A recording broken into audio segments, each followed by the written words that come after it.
अंग्रेज़ों ने भारत पर 200 सालों तक राज किया था। लेकिन क्या होता अगर अंग्रेज़ भारतीय तटों पर कभी न आए होते या प्रायद्वीप को जीतने में विफल रहते? अब भारत कैसा होता? तो आइए इसका विश्लेषण करते हैं। भारत और संपन्न होता। दादा भाई नारोजी की पुस्तक poverty and un British rule in India के अनुसार भारतीय संसाधनों से अंग्रेजों द्वारा हर साल 40 लाख पाउंड की राशि निकाली गई। इसलिए भारत थर्ड वर्ल्ड कंट्री ना कहलाता अगर अंग्रेजों ने कभी भी देश पर शासन ना किया होता। द्वितीय विश्व युद्ध भारत को प्रभावित ना करता। भारत हमेशा से एक शांतिपूर्ण राष्ट्र रहा है और द्वितीय विश्व युद्ध से उसका कोई लेना देना नहीं था।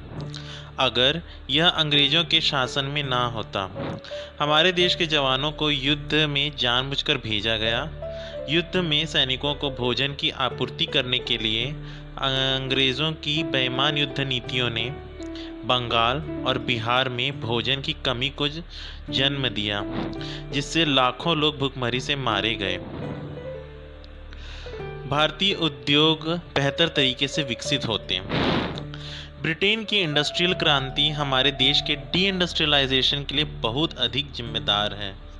भारतीय कपड़ा उद्योग लगभग नष्ट हो गया था और हमारे कच्चे माल का उपयोग इंग्लैंड में वस्त्रों के निर्माण के लिए किया गया था, जो दुनिया के बाकी हिस्सों के साथ हमें वापस बेच दिए गए। बंगाल के हैंडलूम बुनकरों को अत्यधिक टैक्स लगाया गया, जिससे उनका कारखाना बंद हो गया और वे सड़क पर भीख मांगने के लिए मजबूर हो गए। इसलिए आज भारत दुनिया में वस्त्रों का सबसे बड़ा एक्सपोर्टर होता अगर अंग्रेजी हुकूमत ने भारत में राज ना किया होता।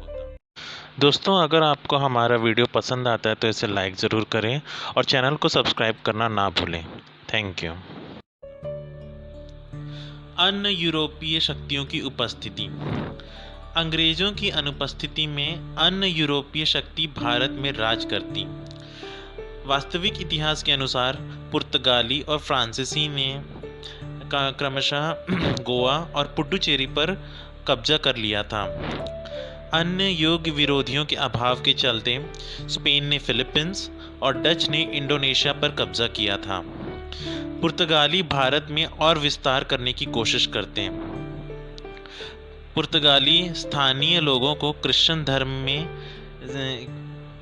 स्वीकार करने के लिए मजबूर करते थे और आदेश का पालन ना करने पर अमानवीय सज़ा देते थे, जैसे कि लोगों की जीभ को शरीर से अलग कर देते थे या उनके आँखों को नेत्रहीन कर देते थे लाल गर्म लोहे से, या फिर कभी कभी तो जिंदा जला दिया जाता था।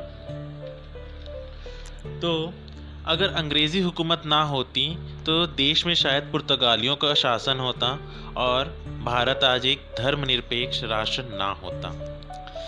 रेलवे का धीमा विकास। अंग्रेज़ों ने 1871 में रेलवे की शुरुआत की, लेकिन उनकी अनुपस्थिति में रेलवे शायद बहुत बाद में आता। शायद रेल मार्ग सिर्फ औद्योगिक क्षेत्रों में मौजूद होते और देश के हर हिस्से को कवर नहीं कर पाते। सती प्रथा पर रोक।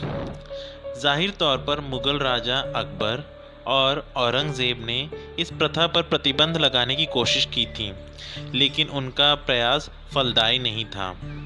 हालांकि स्वामी सहजानंद और राजा राम मोहन रॉय ने इस प्रथा को खत्म करने के लिए कड़ा संघर्ष किया, पर यह एक कठिन काम होता अगर अंग्रेज़ों ने इस प्रतिबंध का समर्थन ना किया होता। Western education.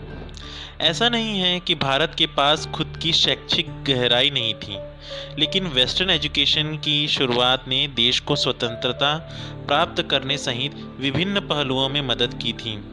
अंग्रेज़ों ने नौकरशाही के काम में सुविधा के लिए अंग्रेज़ी को भारतीयों से मिलवाया था।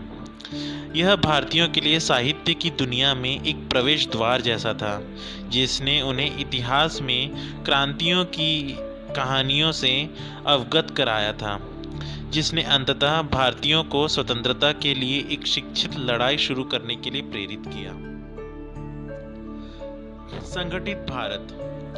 अंग्रेजों के खिलाफ स्वतंत्रता संग्राम ने भारत को एकजुट किया, अन्यथा आज भारत लगभग 100 रियासतों में बटा होता। दोस्तों, अगर आपको हमारा वीडियो पसंद आता है तो इसे लाइक ज़रूर करें और चैनल को सब्सक्राइब करना ना भूलें। Thank you.